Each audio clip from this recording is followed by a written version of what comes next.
दुर्गा नदी के किनारे बसा एक गांव फूलपुर। गांव में कुछ 100-150 लोग रहते थे। अंजलि जो कि पास ही के जिले में रहती थी और 12वीं पास कर चुकी थी, उसके पिताजी ने बेटी को जल्दी विदा करने के लिए उसकी शादी फूलपुर गांव के मुकेश से करवा दी थी। मुकेश कभी स्कूल नहीं गया था और इस कारण वो पढ़ा लिखा नहीं था और बाकी गांव वालों की हालत भी मुकेश जैसी ही थी। मुकेश के घर में उसके माता पिता भी रहते थे। सासू माँ, मैं बाहर मंदिर तक जा रही हूँ, आधे घंटे में आ जाऊंगी। अरे अभी कहीं जाने की जरूरत नहीं है, चुपचाप जाके रसोई में रात के खाने की तैयारी करो। और ये घूंघट क्यों हटा लिया है तुमने? क्या पता नहीं कि इस गांव में औरतें बिना घूंघट के नहीं रहती? रात में अंजलि छत पर जाकर अपनी मम्मी से बात कर रही होती है। तभी गांव की 3-4 औरतें उसे देख लेती है और दरवाजे पर आकर उसकी सास से शिकायत करने लगती है। और क्या हुआ? अरे छत पे तो देखो, आपकी बहू मटक मटक के किसी से फोन पर बात कर रही है, दिन भर फोन पे लगी रहती है। अरे कल तो मंदिर के पास वो क्या कहते हैं, सेल्फी ले रही थी। शहर की बहू रखना अच्छा शान की बात है, पर देखना इसके लक्षण से ये तो तुम्हारे परिवार को बदनाम ना कर दे। ये पहली बार नहीं था जब सास से गांव के लोगों ने अंजलि की बुराई या शिकायत नहीं की हो। अब तो ये रोज की बात थी। अंजलि ये सब सुन लेती है।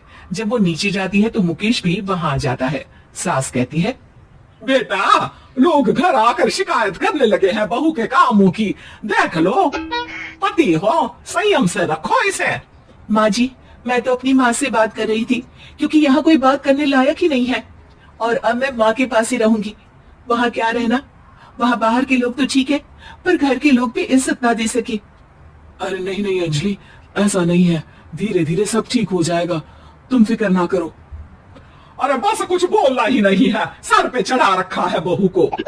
सास मुकेश की नरम बात सुन के वहां से मुंह चढ़ाकर चली जाती है। मैं तो कहती हूँ हम दोनों शहर चले जाते हैं।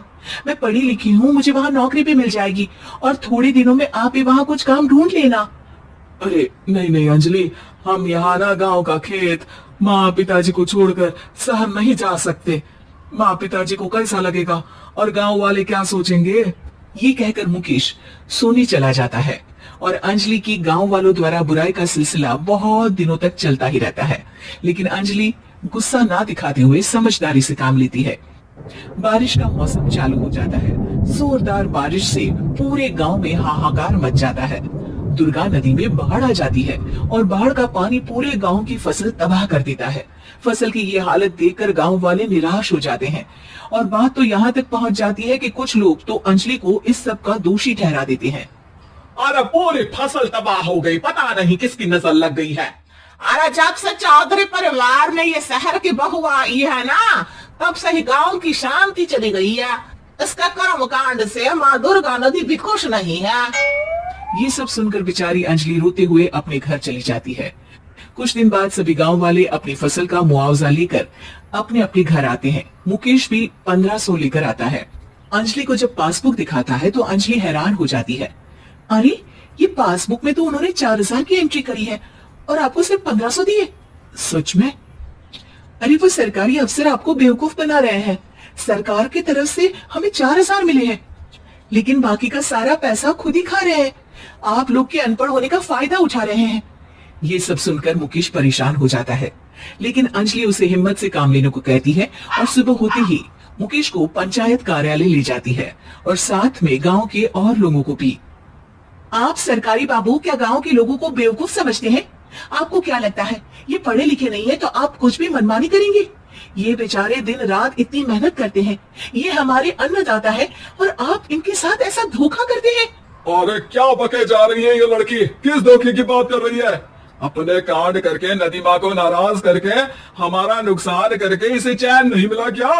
सरपंच जी, इन सरकारी बाबू ने मुझे बेवकूफ बनाया है और मेरे हिस्से के पैसे खुद चट कर गए। बस ये सुनते ही सरपंच वहां से दुम दबाकर भाग जाता है। पता चलता है कि जनपद अधिकारियों ने गांव के सरपंच के साथ मिलकर सबके साथ धोखा किया है। सब लोगों का विरोध शुरू हो जाता है और आखिर में अधिकारी सब गांव वालों के हिस्सों के बचे हुए पैसे उन्हें लौटा देते हैं और कई दिन तक सरपंच गांव में लौटता ही नहीं। अंजलि, तुम नहीं होती तो हम गांव वालों को तो पता ही नहीं चलता कि ये हमें हर बार बेवकूफ बनाते हैं।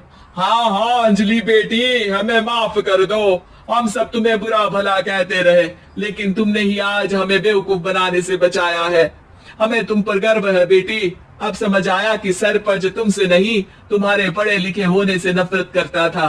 क्यों ना इस बार हम अंजलि को ही सरपंच पद के लिए चुन ले? क्या कहते हो गांव वालों? पढ़ी लिखी सरपंच। बस पूरा गांव अंजलि के लिए ताली बजाता है और अंजलि की सास उसे खुशी से गले लगा लेती है।